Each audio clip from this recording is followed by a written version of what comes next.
Hello, in this video I'm going to show you how you can get the noise reduction of your Nothing Ear stick.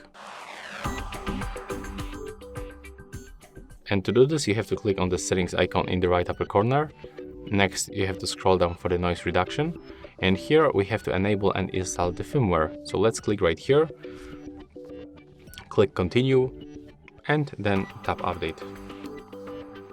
Now just be patient and wait a little bit.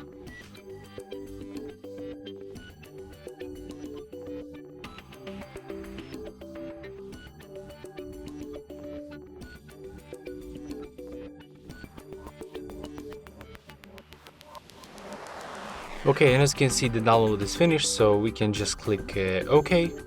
And when you open this main settings, we can find the noise control.